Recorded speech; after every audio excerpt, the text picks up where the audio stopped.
Gambar kehidupan suku Sasak Lombok, tahun 1979. Rumah-rumah sederhana dengan lantai dari tanah liat beratap alang-alang. Lampu minyak Denvan bias cahaya dari kejauhan, matahari mulai meredup. Suara jangkrik bersahutan Dukuh Long Serang terlihat sepi di malam hari. Di salah satu rumah Dukuh Long Serang, terdengar sayup suara anak-anak membaca Al-Quran berbaur. Rumah itu adalah rumah Haji Abdul Muttalib. Anak-anak berkumpul mengaji dan belajar Al-Quran di rumahnya. Inilah rutinitas Haji Abdul Muttalib setiap malam. Mereka belajar di rumah Haji Abdul Muttalib, mulai sholat maghrib sampai selesai sampai melewati waktu Isya. Setelah belajar mereka pulang. Murid-murid itu bersalaman satu persatu. Haji Abdul Muttalib menghela napas. Tanpa raut wajah dan kegembiraan melihat anak-anak muridnya. Sudah banyak yang bisa baca Quran. Malam semakin larut. Setelah hidangan makan malam yang disajikan istri Haji Abdul Muttalib, pasangan suami istri itu bersiap untuk beristirahat. Suara gonggongan anjing di Dukuh Long Serang menambah kengerian malam itu. Haji Abdul Muttalib terjaga, ia tidak bisa tidur. Istrinya juga ikut terjaga. Tiba-tiba dari arah jauh belakang rumahnya terdengar suara teriakan minta tolong. Dari balik kegelapan Amak Nurase dan Amak Kendur datang bergegas. Dengan nafas terengah-engah dan wajah penuh kekhawatiran dan takut, Amak Nurase memberitahu kepada Haji Muttalib bahawa sepasang ternak sapinya telah disatroni maling hewan. Haji Muttalib dengan sigap segera bangkit dan meraih cemeti senjatanya. Dan tanpa banyak bicara, ia keluar dari rumahnya.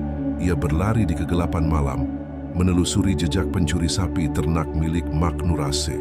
Tidak lama setelah itu, bayangan pencuri sapi Amak Nurase terlihat sayup dari kejauhan. Haji Muttalib dengan berani terus membuntuti, sampai akhirnya Haji Muttalib berhadapan dengan pelaku pencuri hewan itu hampir tanpa jarak. Haji Muttalib bermaksud mempertahankan dan merebut lagi sapi itu dari tangan pencuri itu.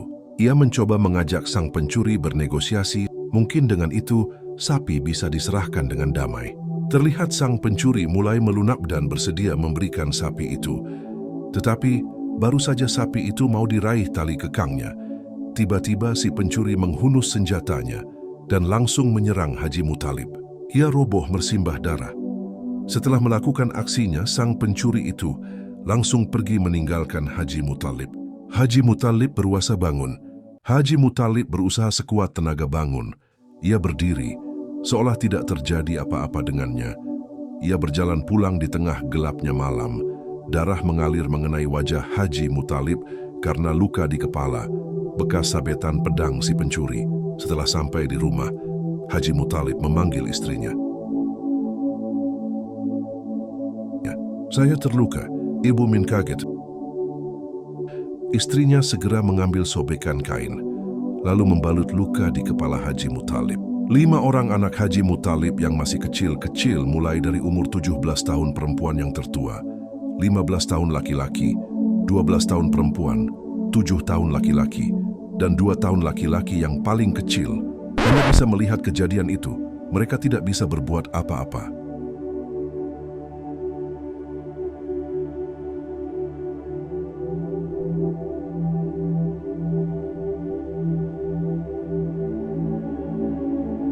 Haji Muttalib adalah warga Dukuh Long Serang,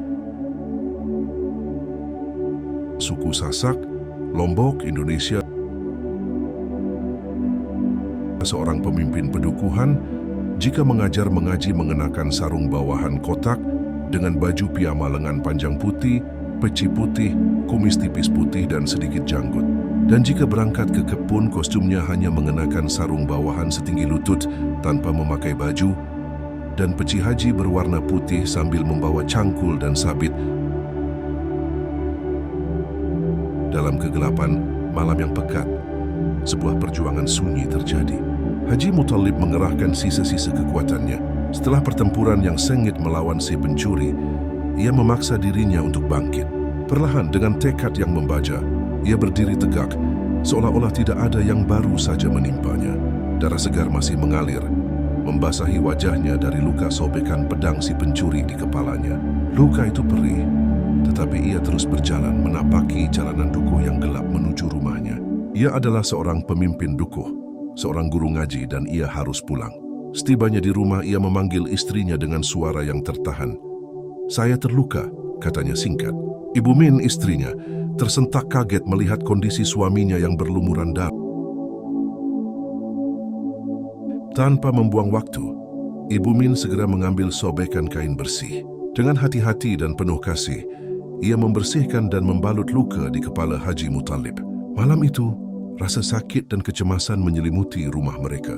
Waktu terus berjalan. 1 bulan telah berlalu sejak malam mencekam itu.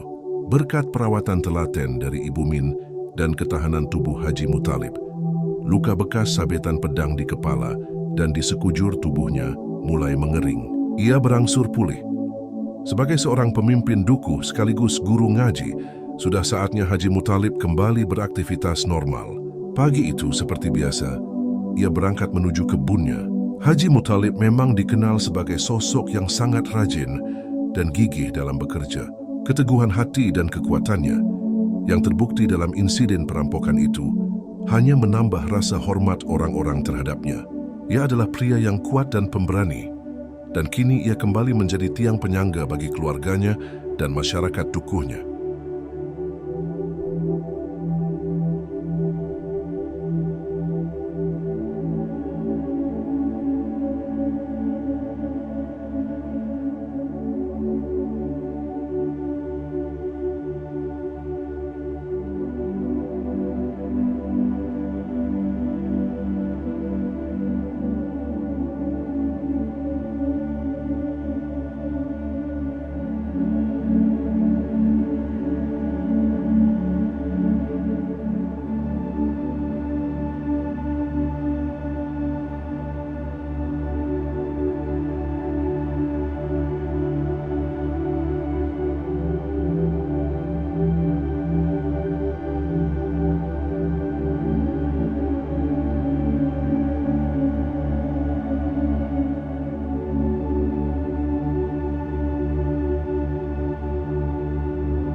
Ikuti terus channel VTHCL bersama Usman Huda.